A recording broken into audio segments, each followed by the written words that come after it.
Assalamualaikum warahmatullahi wabarakatuh dan selamat sejahtera. Kami telah mengkaji etika penyatu kesepaduan nasional dalam kalangan masyarakat Malaysia. Sebelum kami meneruskan perbincangan, saya ingin memperkenalkan ahli kumpulan kami. Saya Arifah Liana dan rakan-rakan saya Alia, Hanis, Rashidah dan Ilman. Saya Nur Rashidah akan menerangkan pengenalan tajuk kertas kerja kami iaitu Etika Penyatu Kesepaduan Nasional dalam Kalangan Masyarakat Malaysia.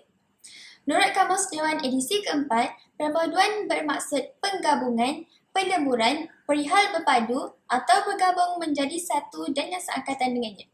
Melihat konteks dalam negara pula, perpaduan bermaksud satu proses penyatu paduan anggota masyarakat dan negara secara keseluruhan menerusi ideologi negara agar setiap anggota masyarakat dapat membentuk sebuah nilai dan identiti bersama serta sebuah perasaan kebangsaan bersama dalam kalangan masyarakat. Secara umumnya, perpaduan terbahagi kepada 3 lapisan, iaitu perpaduan, kesepaduan dan penyatu paduan. Setiap satunya mempunyai sifat struktural yang berbeza. Perpaduan adalah matlamat akhir sebuah negara yang berbilang etnik, manakala kesepaduan pula ialah keadaan stabil, aman, makmur dan sejahtera, namun masih terdapat perbezaan dalam bentuk defisit sosial yang terdapat dalam sesebuah masyarakat. Dalam pada itu, penyatu paduan pula ialah sebuah usaha yang berterusan pada peringkat semua lapisan masyarakat untuk menyelesaikan defisit sosial berwahanakan perundingan, tapak integrasi berprinsipkan tawar-menawar dan mediasi. Menghayati sejarah negara Malaysia merupakan tanggungjawab setiap organ negara agar memberi kesedaran tentang kepentingan perpaduan kaum dan menyemarakkan semangat patriotisme dalam kalangan masyarakat. Ini juga bagi mengelakkan tragedi perkauman seperti tragedi persalahfahaman antara kaum yang meragut ratusan nyawa pada 13 Mei 1969 berulang kembali. Umum mengetahui, di awal sebelum negara Malaysia mencipta kesatuan, Malaysia dapat diibaratkan sebagai sebuah jigsaw puzzle kerana negeri-negeri dalam Malaysia asalnya terikat kepada pusat-pusat di negara berbeza seperti Siam, Belanda dan Britain, kemudian disatukan oleh penjajah British. Melalui kesatuan dan persekutuan, terbentuklah negeri-negeri Selat, negeri-negeri Melayu bersekutu dan negeri-negeri Melayu tak bersekutu. Pada tahun 1946, Malayan Union terbentuk namun ditentang dan telah dimansuhkan. Hal ini membawa pula kepada terbentuknya Persekutuan Tanah Melayu pada tahun 1948 di mana ia melibatkan semua negeri di Malaysia. Mercu kesatuan adalah pada tahun 1957 di mana kemerdekaan negara berjaya dicapai tanpa melibatkan pertumpahan darah. Persekutuan Malaysia pada tahun 1963 pula telah meluaskan lagi kesatuan negara melibatkan Semenanjung, Sabah, Sarawak dan Singapura. Seterusnya, usaha membina kesatuan yang berterusan dilakukan melalui tapak integrasi.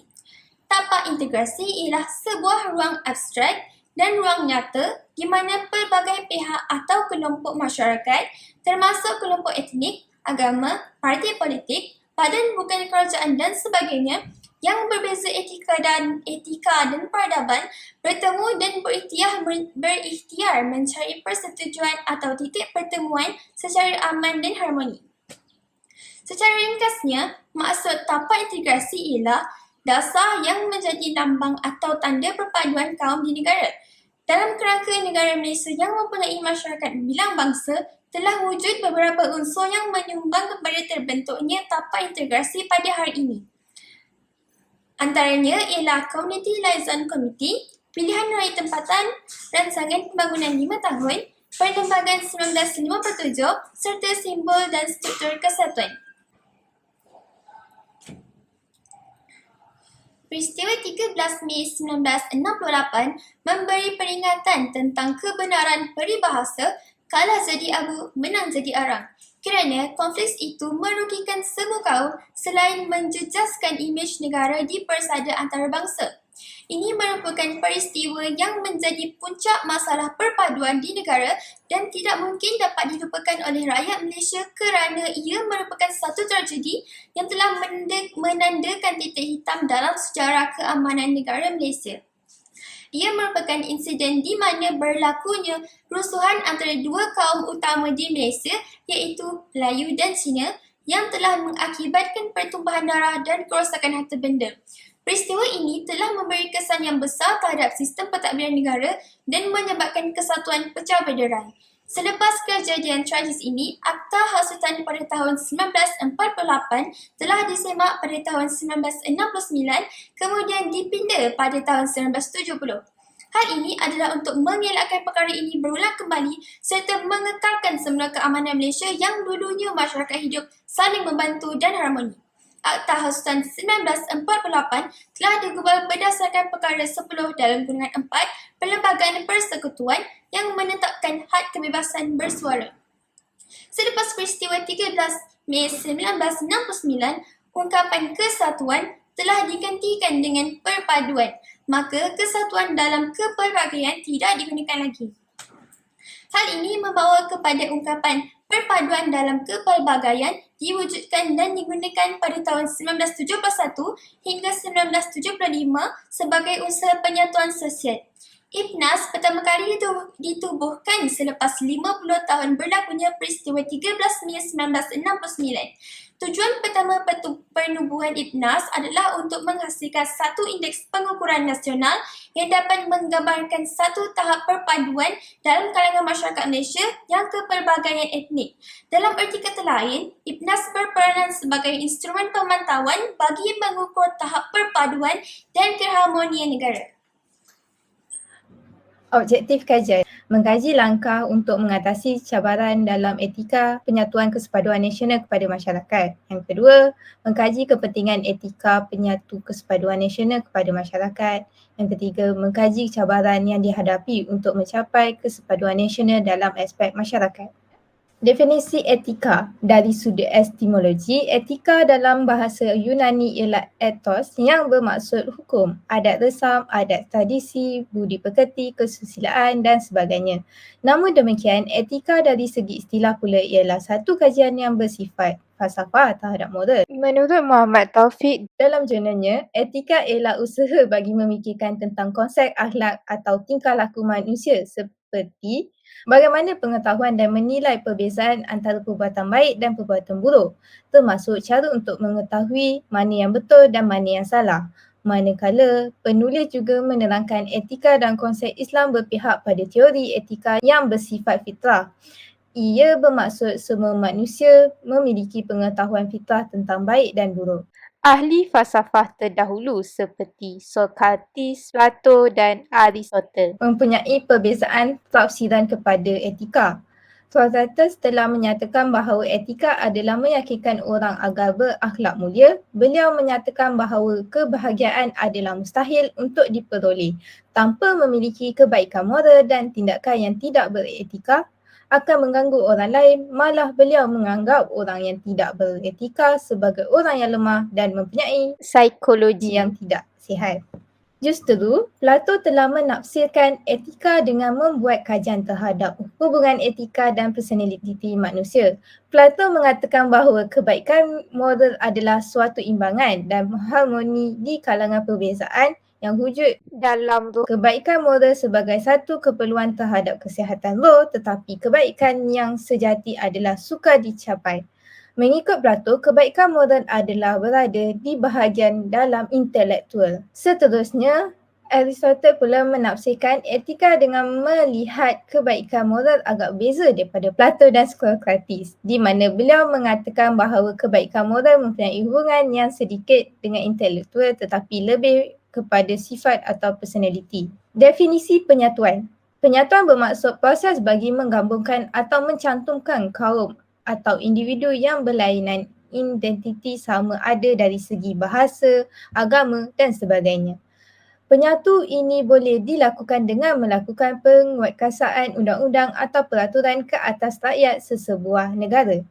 Hal ini dilakukan untuk menyeru masyarakat yang berlainan identiti untuk berintegrasi tanpa menimbulkan sebarang pertelingkahan di antara satu sama lain. Penyatuan boleh berlaku dengan pelbagai cara. Contohnya, penyatuan melalui kaedah perkahwinan, penyatuan wilayah bagi membentuk sesebuah negara dan lain-lain. Menurut J.S. Furnival, masyarakat majmuk terdiri daripada pelbagai kaum yang mempunyai kebudayaan, agama, bahasa dan adat yang tersendiri. Definisi kesepaduan nasional.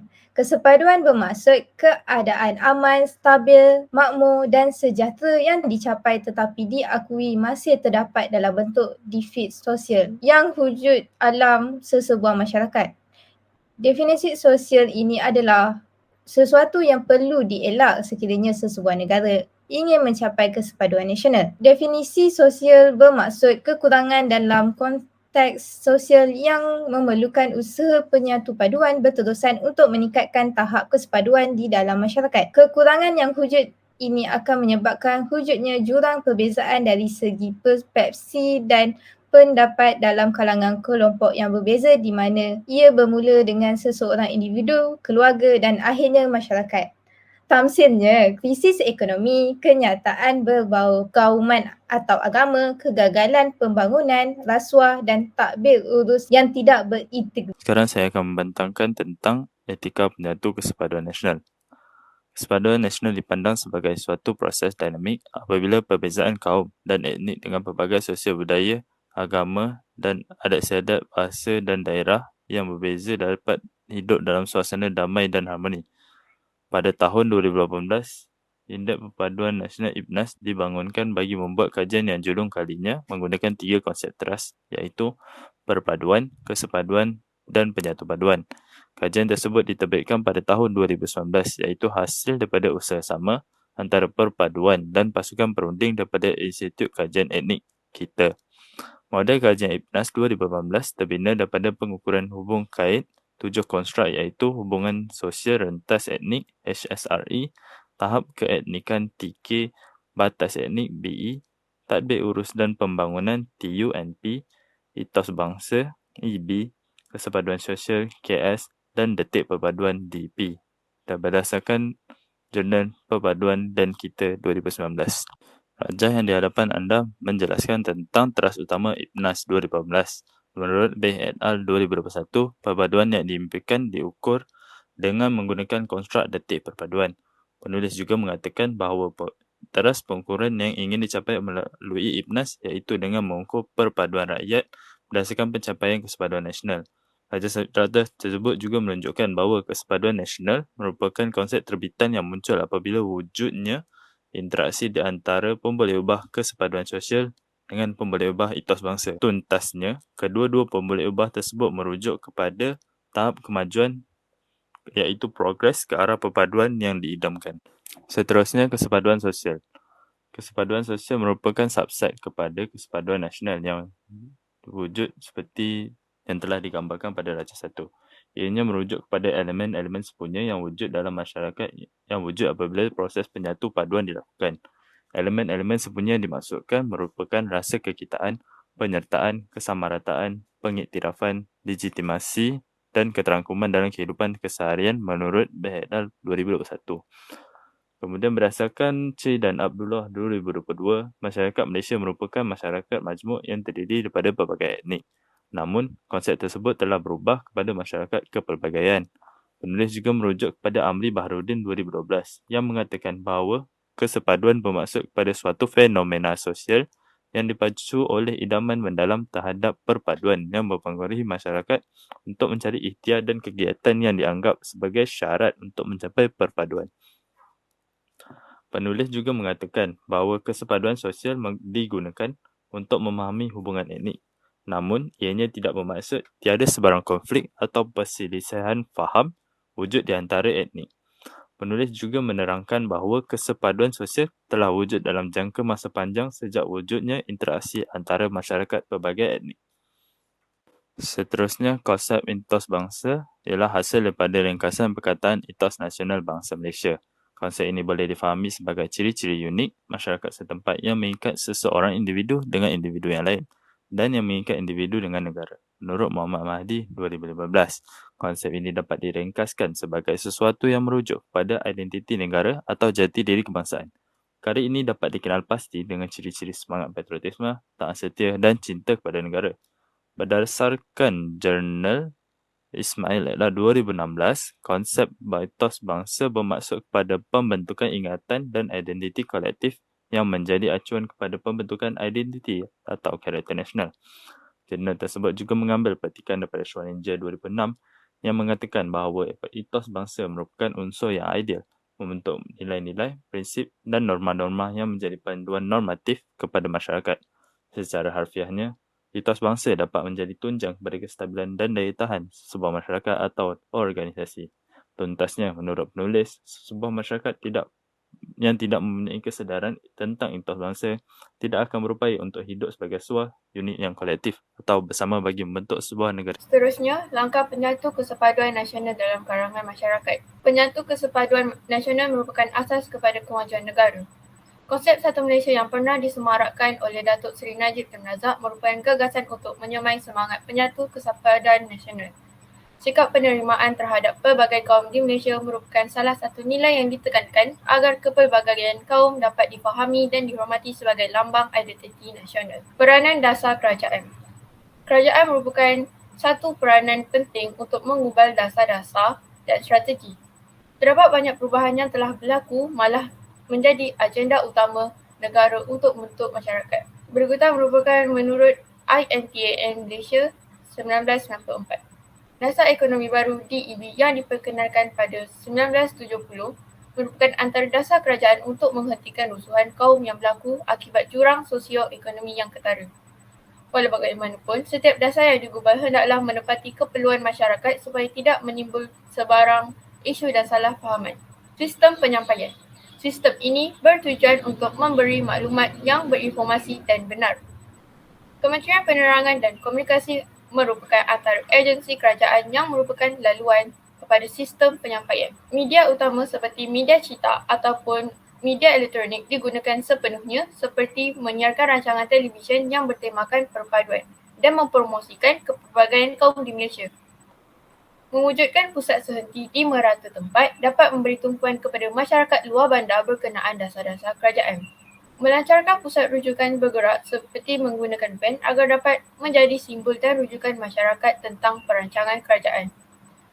Sekolah boleh menjadi pusat sumber maklumat bagi dasar dan strategi kerajaan. Seterusnya, hubungan masyarakat. Dalam hidup masyarakat berkaum sudah semestinya terdapat pelbagai konflik dan masalah yang timbul. Demi mengekalkan keharmonian Malaysia, masyarakat hendaklah saling berdamai sesama kaum agar dapat membina masyarakat minda kelas pertama. Teori ketidakkepercayaan dan polarisasi yang menjadi punca konflik dalam masyarakat telah menjadi sebab kesukaran untuk mencapai perpaduan negara. Hal ini menimbulkan persepsi negatif terhadap kaum lain di Malaysia. Sebagai contoh, peristiwa 13 Mei 1969 merupakan petunjuk hubungan kaum di Malaysia. Pelaksanaan dasar dan strategi kerajaan yang terancang perlulah seiring dengan hubungan masyarakat yang damai. Seterusnya, cabaran etika penyatu kesepaduan nasional dalam kalangan masyarakat. Antara cabaran tersebut iaitu yang pertama adalah kepelbagaian etnisiti. Sebagaimana yang kita tahu, Malaysia terdiri daripada masyarakat majmuk ataupun masyarakat yang berbilang kaum seperti orang Melayu, orang Cina, suku Kadazan Dusun dan suku Iban dan banyak lagi. Sebabkan adanya kepelbagaian ini, maka wujudlah pembezaan masyarakat. Pembezaan masyarakat ini pula boleh menimbulkan etnosentrisme. Jadi apa itu etnosentrisme? Menurut Kamus Dewan edisi keempat, etnosentrisme membawa maksud suatu pandangan yang mempercayai bahawa kebudayaan etnik sendiri lebih baik berbanding dengan kebudayaan etnik yang lain. Jadi pandangan sebegini boleh menggugat perpaduan masyarakat. Oleh itu, jalinan hubungan sosial dalam kalangan masyarakat patut dipertingkatkan. Seterusnya yang kedua, cabaran berkait dengan pendidikan dan bahasa. Ini kerana terdapat kewujudan institusi sekolah pelbagai aliran seperti sekolah jenis kebahasaan, sekolah kebahasaan dan sebagainya. Berdasarkan poin yang kedua, timbul isu andaian bahawa perpaduan tidak dapat dicapai. Kalau kita perhatikan, setiap tahun, isu ini selalu dibualkan dalam kalangan masyarakat, terutamanya di media-media sosial kerana mereka beranggapan bahawa perpaduan masyarakat tidak dapat dicapai kerana wujudnya institusi yang pelbagai ini. Sebenarnya persepsi ini Sepatutnya tidak wujud kerana perbezaan institusi ini dia hanya berbeza daripada tempat pembelajarannya, tetapi perpaduan masih boleh dicapai. Dan penggunaan bahasa Melayu dalam kehidupan seharian, bahasa Melayu adalah bahasa rasmi dan bahasa kebangsaan. Jadi setiap orang perlu mempelajari bahasa Melayu supaya kita semua dapat berkomunikasi dalam bahasa yang sama, saling memahami antara sesama lain. Jadi maka pelaksanaan bahasa kebangsaan dalam semua peringkat pendidikan perlu dilaksanakan. Barang yang ketiga adalah pengaruh media. Untuk pengetahuan, media ini terdiri daripada media cetak dan media elektronik. Media cetak adalah seperti majalah dan surat khabar, manakala media elektronik adalah seperti media sosial dan internet. Melalui media ini, maklumat dapat disampaikan dengan cepat dan padat. Akan tetapi, maklumat yang disampaikan itu perlu dipastikan kesahihannya. Kerana tidak semua info yang disampaikan media betul. Ia juga boleh jadi salah. Maka ini mungkin boleh mengganggu keharmonian masyarakat. Jadi penguasaan undang-undang, terutamanya undang-undang berkaitan penggunaan media sosial, perlu diketatkan. Dan yang terakhir, perkembangan semasa media sosial juga perlu dipantau oleh pihak yang berwajib dari semasa ke semasa. Kesan penyatu kesepadan nasional dalam kalangan masyarakat. Yang pertama, kestabilan sistem politik di negara. Kegagalan kesepadan nasional dapat memudahkan kepercayaan masyarakat terhadap ahli politik. Kita dapat lihat hal berikutan daripada rakyat sukar untuk mempercayai ahli politik berikutan dengan krisis politik di Perak pada 2020. Hal ini menunjukkan kegagalan kesepaduan nasional dapat memudahkan kepercayaan masyarakat terhadap ahli politik. Oleh itu, kesepaduan nasional hendaklah dipupuk bukan sahaja oleh rakyat tapi juga pemimpin agar dapat menjamin kestabilan sistem politik di Malaysia. Selain itu, menyumbang kepada pembangunan negara. Pembinaan negara bangsa memerlukan kesepaduan rakyat, terutamanya dalam konteks keunikan Malaysia yang terdiri dari masyarakat berbilang bangsa, agama dan budaya. Di sinilah pentingnya gagasan perpaduan dalam kepelbagaian. Ketiadaan perpaduan dalam masyarakat Malaysia menyebabkan tanah Melayu dijajah Jepun dengan mudah. Semangat perkauman yang sangat menebal menyebabkan kolonial British mempromosi slogan perpaduan sebelum kemerdekaan. Seterusnya, pembangunan ekonomi negara. Hubungan masyarakat yang tidak harmoni mengakibatkan ketidakstabilan sektor ekonomi. Keadaan yang kucar-kacir dan huru-hara di negara ini membimbangkan kepada pelabur luar yang ingin melabur di Malaysia. Pelabur akan bimbang akan modal yang disalurkan dan juga keselamatan mereka. Selain itu, pelancong asing juga berasa takut dan ragu tentang keselamatan mereka jika mereka melancong di Malaysia. Kesepaduan yang gagal hanya akan merugikan negara dengan sistem keselamatannya yang lemah. Hal ini menyebabkan kemerosotan ekonomi yang dahsyat. Bagi keperluan atau kepentingan etika penyatu kesepaduan nasional dalam kalangan masyarakat pula, poin yang pertama adalah apabila kita bercakap tentang etika, ia terbahagi kepada dua iaitu etika yang baik dan etika yang buruk. Etika yang baik perlu dijadikan sebagai panduan hidup supaya kesepaduan nasional dapat dibina. Selain itu, etika ini menjamin tingkah laku seseorang individu supaya individu itu lebih baik dan bertanggungjawab. Lepas tu, masalah-masalah sosial dapat dihindarkan, lepas tu negara akan aman dan harmoni. Dapat disimpulkan, dalam usaha kita untuk menjadi sebuah negara bangsa, pelbagai usaha, pendekatan, strategi dan dasar telah dilaksanakan oleh kerajaan untuk menjadikan negara ini bukan sahaja aman, makmur dan maju dalam semua bidang, malah mempunyai hubungan etnik yang bersatu padu dan harmoni serta mencapai integrasi nasional di bawah sistem persekutuan. Matlamat utama yang ingin kita kecapi untuk sebuah negara ialah menyaksikan rakyat berbilang kaum, budaya dan agama dapat hidup dalam keadaan aman damai dengan rakyatnya yang memiliki kesatuan dan perpaduan yang utuh. Sementara hubungan kerajaan negeri dengan kerajaan persekutuan berada dalam keadaan harmoni sesuai dengan tuntutan perlembagaan. Tuntasnya, perpaduan kaum merupakan salah satu tunjang kestabilan sosiopolitik di negara ini yang dapat menjamin kemajuan dan keutuhan negara dan bangsa. Sekian, itu saja dari kami. Terima kasih.